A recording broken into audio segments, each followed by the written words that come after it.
Snap just pulled a whoopsie on us. Like in their season update, they said that Dum Dum Dugan was coming to high voltage, but when I woke up this morning, hey, that's not Dum Dum.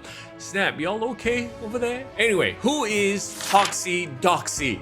Dr. June Covington, a genius level scientist studying molecular biology and genetics, meets a boy, brilliant and perfect in almost every way, except for a slight birth defect in his left arm. Not a big deal, we're all flawed, right? Nah, June was obsessed with perfection and started to work on a cure for genetic imperfections. She started doing experiments, illegal experiments, even testing on herself, and actually was able to perfect the human genetic code. So with her breakthrough, she goes to that guy that she's obsessed with.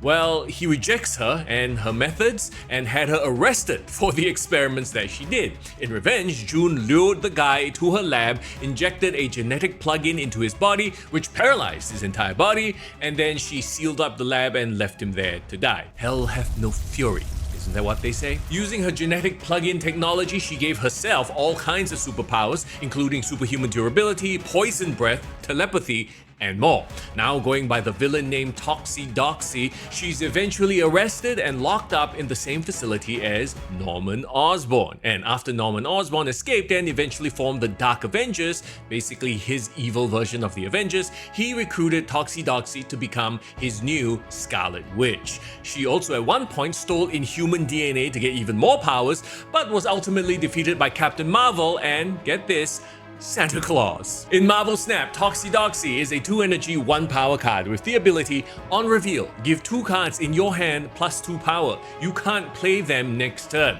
Okay, she's one of those risk-reward type cards you need to balance, right? You could play her early and hope you have other cards in your hand to play with, while those buffed cards just wait an extra turn. And because of that, I wouldn't use her in combo-centric decks where you have to play cards out in a specific order. So decks that are slightly more flexible in terms of play order could very well benefit from her. And of course, the most obvious synergy has to be the War Machine archetype. Like, if you have War Machine on the board, then you bypass her downside completely. Same idea with Jeff. Now let's be real, most of these type of cards usually don't become meta defining, but I can see some interesting cooks here for sure. And ultimately, she's a free card from High Voltage. Even if